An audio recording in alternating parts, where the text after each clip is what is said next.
জানি আসলে তোমরা যে আমার জন্য ওয়েট করতেছিলে আমাকে দেখার জন্য সেটা স্কুল গ্যাং সিজন 3 খুব শীঘ্রই আসতেছে। প্রিয় দর্শক, আপনারা কে কে প্রচন্ড আগ্রহ নিয়ে বসে আছেন স্কুল গ্যাং সিজন 3 দেখার জন্য? তো ফাইনালি সিজন 3 কবে আসতেছে এই বিষয় নিয়ে কথা বলেছেন মিরাজ খান।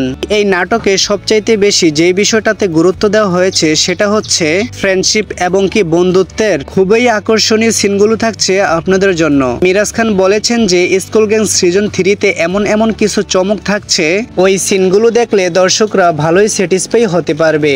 আর আমাদের সিজন 3-র শুট প্রায় মোটামুটি শেষের দিকে, আর শুধুমাত্র অল্প কয়েকটি শুট আছে। এই শুটগুলো শেষ হলে আশা করা যায় 10-15 দিনের ভিতরে আপনাদের মাঝে সিজন 3 চলে আসতে পারে, এমনই একটি আশ্বাস দিয়েছেন প্র্যাঙ্কিং টিমের একজন জনপ্রিয় তারকা মিরাজ খান। আরেকটি বিষয় হচ্ছে স্কুল গ্যাং সিজন 3 আরো অনেক আগে চলে আসার কথা ছিল, তাহলে কেন আগে আসলো না? কোন সমস্যার কারণে সিজন 3 আসতে এত দেরি হচ্ছে? আমি জানি এই প্রশ্নটি আপনাদের সকলের মাঝে কাজ করে, তো সেই বিষয়টিও আপনাদের মাঝে আমি এখন ক্লিয়ার করে দেব।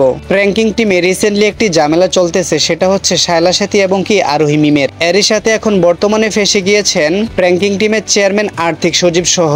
তো এই বিষয়টির কারণে ঠিকঠাক ভাবে আমরা শুট করতে পারি নাই। এক্স্যাক্টলি শুধুমাত্র এই সমস্যাটির কারণেই স্কুল গ্যাং সিজন 3 আসতে আপনাদের মাঝে এত লেট হচ্ছে। তো গাইস, আপনাদের কাছে যদি সম্পূর্ণ ভিডিওটি একটু ভালো লেগে থাকে তাহলে ভিডিওতে একটি লাইক দিয়ে চ্যানেলটি সাবস্ক্রাইব করে দিবেন।